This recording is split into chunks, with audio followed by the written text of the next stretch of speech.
Hey, it's not often I make videos on specifically local issues. As you'll know if you're one of my subscribers, my videos tend to be from a pretty international outlook in the sense that I'm always talking about things happening around the world or even nationally speaking, but not so often locally. And that's not because I don't care about local issues, it's just because I have a particular interest in international national issues. But yesterday I was in the city centre of Sunderland and went to go to WH Smith's to get a newspaper or a magazine. Can't remember specifically what I was going to buy. Last year, yeah, it was Ring magazine, the boxing magazine I was going to buy. And there was a notice on the front saying, "We are now closed. The nearest store is in South Shields." If you're from the northeast of England, you'll know the sort of geography we're talking about here. And to my other viewers, South Shields is a neighbouring town. It's half the size of Sunderland. So this was a bit of a blow to me. I'd sort of vaguely heard about the possibility of Derby Smith closing, but honestly, I hadn't taken it very seriously, and I wish I had.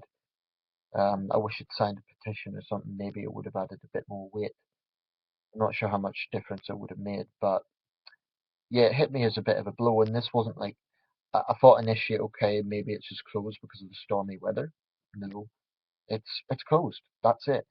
And just the day before, I'd been chatting to one of the cashiers, young guy that I often do sort of make small talk with, and that's it, just closed.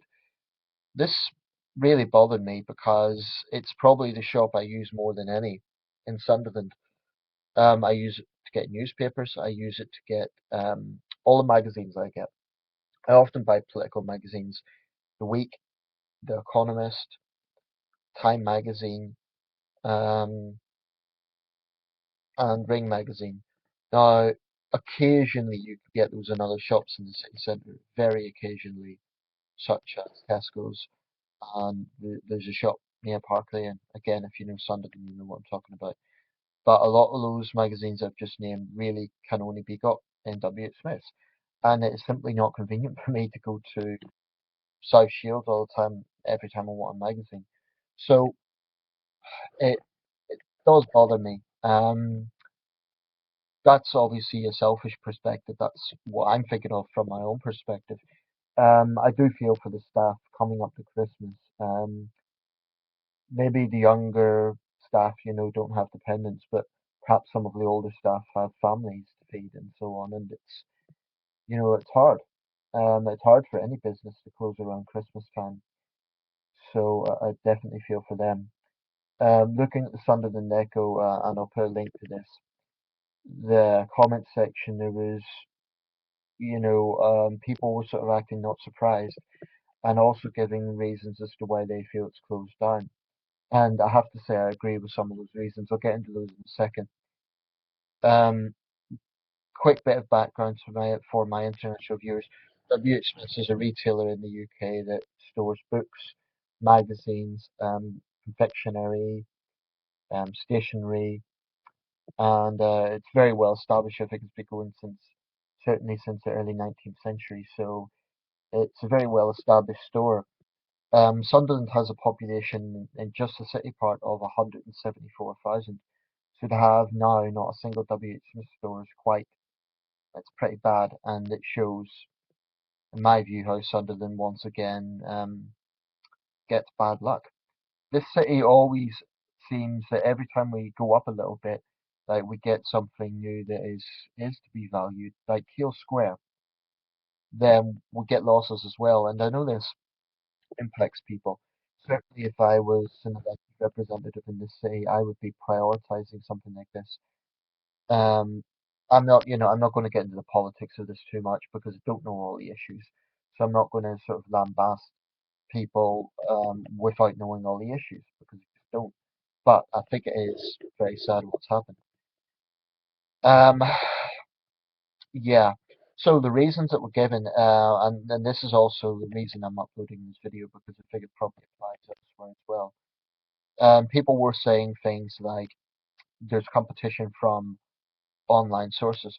Well, someone else made the point, you use it or you lose it. And that's true. People can't really complain if they're going to constantly use online sources and say, "Oh, why is this closed down?" I occasionally use eBay, but much less than I use real world shopping, so to speak. Um, but I do think big stores need to start getting a grip and realizing that in this country we're still in an austerity era. George Osborne may not admit it, but for many people, we still have to look at budgeting. And the fact of the matter is, WH Smith was a pricey store. There's no getting away from that. They always had discount confectionery, chocolates and so on. But even when they were half price, it was still, as someone pointed out, more expensive than many other shops. And it's not the fault of the staff. They're just doing the job. They're told what to do. They don't set the prices. At least I don't know if the store manager does, but certainly not the staff on the cashier points. So it's in no way their fault. But the books in WH Smith, just like Waterstones, are extortionate prices. Waterstones is especially bad, but WH Smith's again, it is very pricey compared to more affordable prices both online and elsewhere. I mean, the pawn shop, I don't know how they get away with it. They can stock books and DVDs for up to a tenth of the price of HMV or big retailers like WH Smith's. I'm not saying that that's the way it should be. Obviously, I take advantage of that sometimes to budget. I don't know how on earth they get away with that I mean, these are new products. I don't know. Maybe someone could tell me what the reason for that is if someone understands business or whatever. Um, but I'm not talking about second-hand products. I'm talking about new, generally, as far as I know, new books, new DVDs that are a pound. And I'm not saying that's right, by the way. I'm just saying that big stores need to understand that there is, especially in a city like Sunderland, this is not the wealthiest city in the country. It's not the most privileged city in the UK. We do have quite a lot of, we're not a wealthy city. That's a fact. And I think it's going to be, I think they need to reflect that. Obviously, in places where there's higher wages, perhaps people have more expenditure. I don't know. But, there is always going to be competition when your store has higher prices for essentially the same products than other stores. And some of the prices in WH Smith's were extortionate. That's one issue. Um, I mean, just to get back to that, they would, put basic products, stationery products, at like a fiver and so on. Pens for a fiver and rolls of sellotape for 3 quid and this sort of thing. They're not exact quotations, but that's the sort of general idea that I'm talking about. Basically, everyday items stocked at a much higher price than in many cases they should be. Now, the other problem that people quoted was chuggers outside the doors of W. Smith's. This is something that I really do understand both sides. I have been a chugger. I'll just say it. I have been a charity fundraiser. Um, Incidentally, they're not all chuggers. A lot of the time, it's people promoting mobile phone networks or gas and electricity. I have to say, I get as annoyed as other people with some of, with constantly being asked these questions. Especially, I have to say, I get more bothered by the people coming up and say, "Oh, who's your electricity provider?" and so on. What I would urge people to remember, and this is specifically addressing perhaps anyone in Sunderland, these people are doing their job. Do you really think that they wake up in the morning and say, "Oh, I'm going to go out today, and just for the fun of it, I'm going to annoy people with these sort of questions"? No, they're like anyone else. They have a job to do. That's what people forget about chuggers. They act as if they're doing it because they really, I know they're encouraged to try and enjoy the job, but it is a job. That is the point. And everyone has a job to do that involves some sort of, I was going to say everyone, but most people have a job that involves some sort of public communication.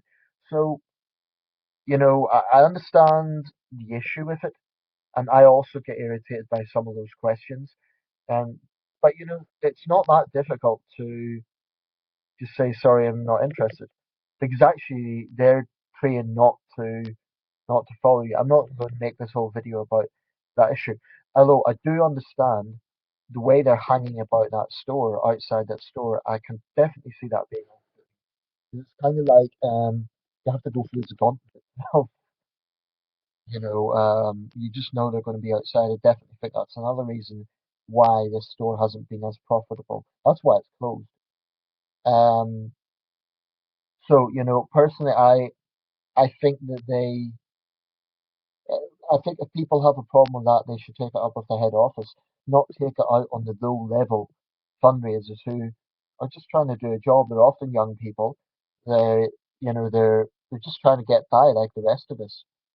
So people need to not take it out on them, but maybe take it out on the head office, because I agree with the contentions of this sort of job, in the sense of asking people for their bank details and so on. I have issue with that. I don't like it, even though I've done it myself once, and I would certainly think very carefully about doing that job again, because it is a very tough job, and this is another thing people forget. Do you think it is fun standing in the wind, sometimes the rain, the cold all day, knowing that 90% of people are going to say no, and even those who do stop, in many cases, will change their mind? Do you think that's an easy job? It's not. So I get a bit annoyed when people just are so kind of harsh on these people. Yeah, I get that it is annoying, but being annoyed for 10 seconds doesn't equate to having to stand in the wind and the rain and the cold all day. It's not the same at all. Having said that, I do agree that they shouldn't be doing it outside a shop like that, because it kind of I don't know if the shop had some sort of partnership with it, but it is somewhat intimidating. Yeah, I can certainly see that for more vulnerable customers. It can be, it's definitely off-putting, so that will probably be another factor. So overpricing, those charity fundraisers, and don't know what you call the other people, I guess market researchers or whatever. The thing is, companies have to find a way to work out, how they get the data, and so they have to find some way to do that. So I'm not opposed, I'm not for a complete blanket ban on all sorts of marketing. I think people need to understand that companies have to find some way to monitor their data. How else are they going to do it? On the other hand, it's quite clear that that approach is very unpopular, and most people don't respond very kindly to it. So, yeah, these are issues that I think head office of WH Smith needs to consider. Um, it's sad for me because I've been using the store for years. I just can't believe I was there one day, and certainly the staff didn't sort of give the impression that it was going to close the next day, and there was no sort of advance notice really. I mean, maybe I missed it, but I didn't see any sort of notice outside saying we will be closing this week. It was just sort of random that we're closed today. It's Yeah. Anyway, if you're from Sunderland, let me know your thoughts on this. Do you think that it's not surprising? Are you disappointed? Did you get any products there? I mean, for me, it's a problem because some of the things I often buy, I can't really buy anywhere else. At least not in Sunderland. It means that I have to pay metro fare to go outside the city, and that's, I suppose, one advantage of this is it will force me to not spend so much, because I do spend probably way too much on magazines, which are not cheap. Um, so yeah, those are the issues. If you're from Sunderland, let me know your thoughts. Even if you're not from Sunderland, I'm interested to hear what people have to say. Have you faced similar issues in your town or city? Sunderland at the moment, I will defend my city. We have lots of things to offer, but the city centre does suffer from an image problem. There are no fewer than three pound stores, pound shops. There are countless Gregs. And I go to Greg's. I'm not bashing these places. They have their purpose. They have their purpose. But when the city centre becomes overrun with these sort of places, then it's going down the wrong track. Um, Betting shops is another thing. Sunderland has loads of betting shops, and these are all the things that give the city the butt of bad jokes. And this is not an attack on any of the staff that work in those places. This is not a sort of snobby statement or anything like that. But I think that when it becomes overrun with places that are either discounted or encouraging a bad habit, i.e., gambling, then it's a problem for the city. Let me know your thoughts.